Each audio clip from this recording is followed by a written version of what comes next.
is the site of where I'm going to build my outdoor airline station. In this corner of the shed, I have placed my old air compressor, which I didn't have a use for in my garage anymore, if you saw my previous video about my better air compressor.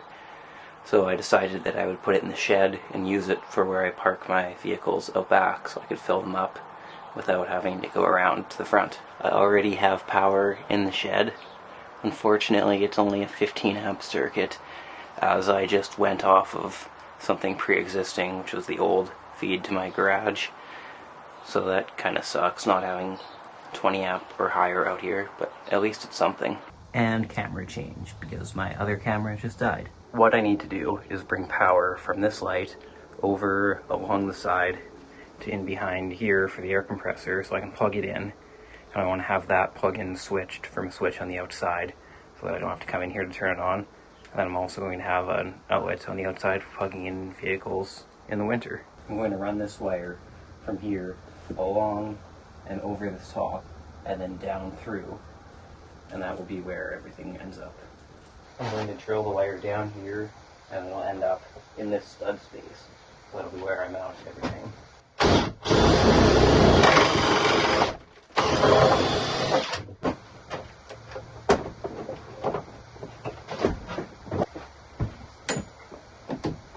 It's going to be a tight reach with this wire. That should be enough, hopefully. Before I continue inside the shed, I need to figure out where I want to mount my box on the outside for the disconnect switch. I'm thinking somewhere around here would be a decent place. Now I can drill a hole in the center of this box so I can mount the connector on it.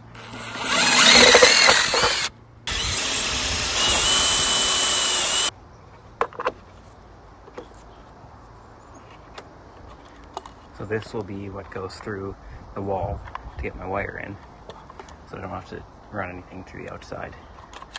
And I'll just put a lock nut on once it's ready, so I can take this out and then go back over to the shed and mark this center hole so I can drill it through. I'm going to drill a small pilot hole first, so I don't have to patch a big hole that doesn't work out. Now I will drill that out to the proper size and mount the box on the outside of the shed. Unfortunately, my auger bit isn't big enough to make a hole for this TA, so that means I'll need to use my step bit again.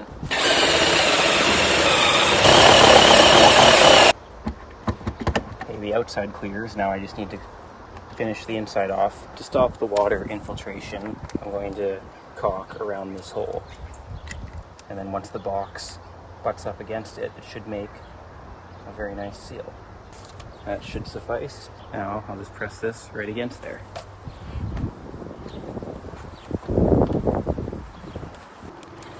Now I'll level it and screw it in. Seems to be good right about there. As I lose my screw. Now that that box is mounted for my switch, I'm going to go ahead and add an outlet down here on the plywood side for plugging in my vehicles. Since I don't have another PVC box, I'm just going to use normal 2104 and cut around it and then put a weatherproof cover on. The way I normally do these is mark out the four corners of your box and then drill holes so you can cut the sawzall. Unfortunately, drilling through with an auger bit that way caused the plywood to split and paint to come off, so I will have to repaint that. But the other way would have been drilling it like this and not knowing what I'm going to hit, so I think that was the better way to do it. Now I just need to take the sawzall and cut that square out so I can screw this box in there.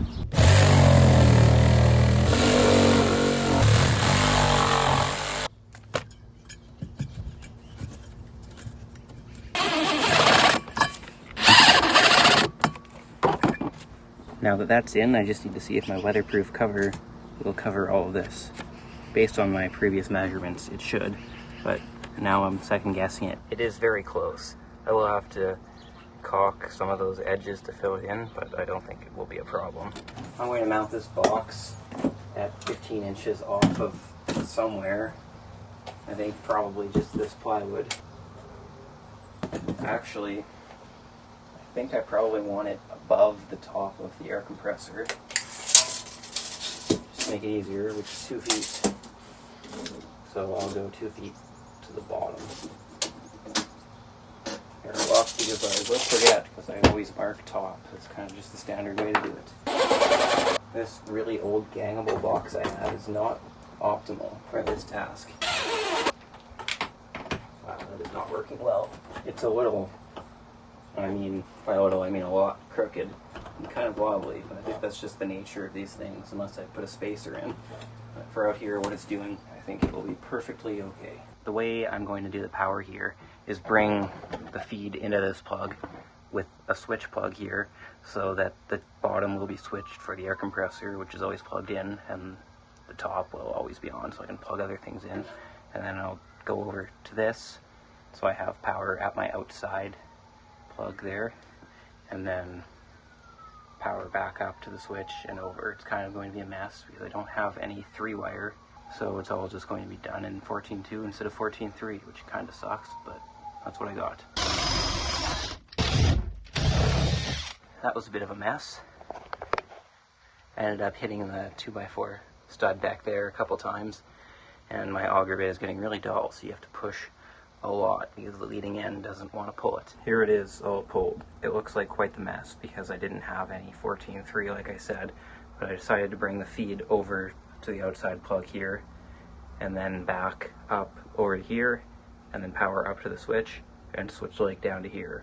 It's all because I wanted to have that one half of the plug always energized, so that made it a bit more of a mess. And it is all GFI protected already.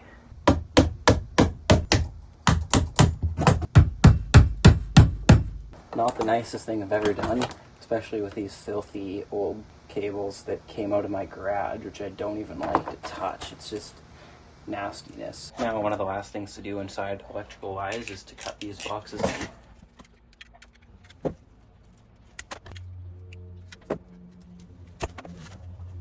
You can tell this box is old because everything on it is flathead.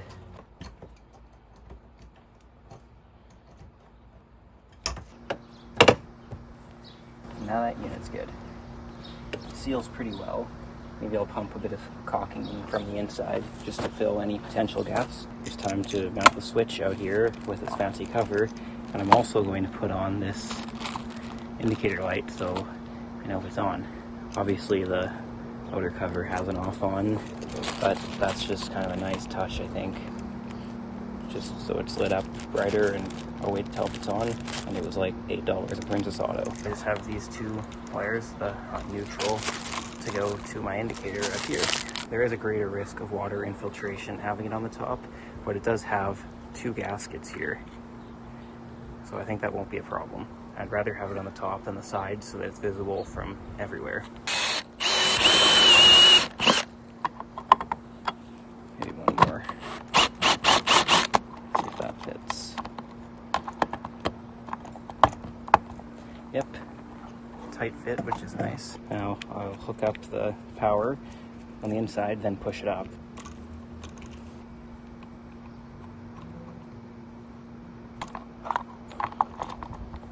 Yes, I need a gasket first. There we go. Now it's just to fit everything inside of this box, which is not very much. Now to put this unit on. This is my toggle cover, so it should just line up with the switch in the off position.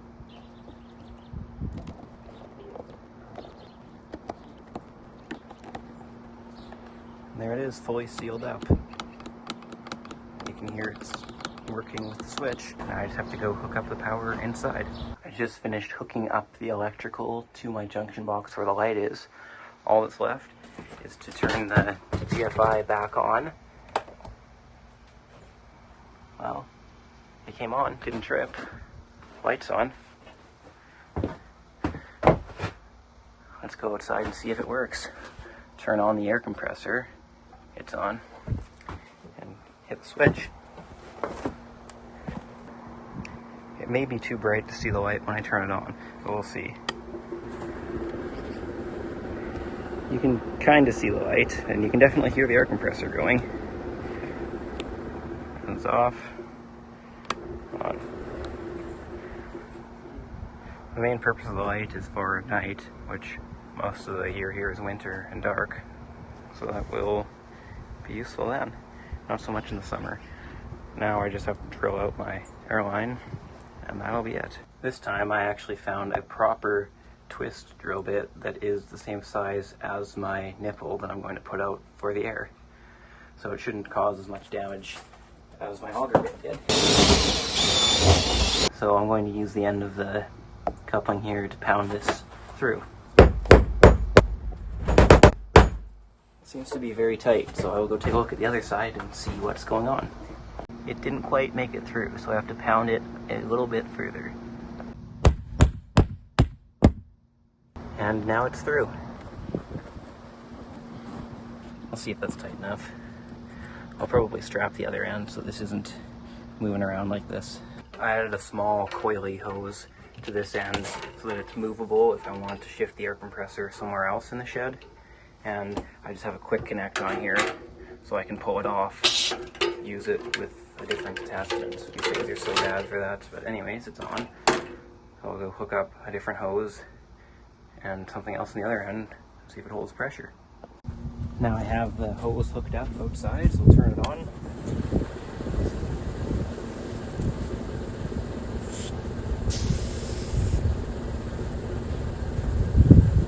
It is leaking here because I did not grab the Teflon tape.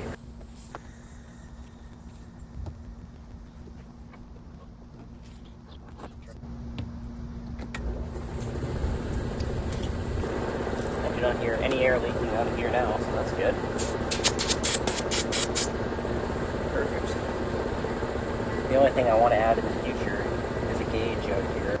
Now let's see about filling up the tire. Air compressor's already full. Yeah, it does its job perfectly fine. I am happy with that. Now all I want to do is build a little box right around here that I can put the air hose in so it's not getting sun damaged and people seeing it and thinking it's just free air, I guess. And then once I do that, maybe I'll actually put a proper end that has a pressure gauge on it out here. So yeah, that's everything for this one. Thanks for watching.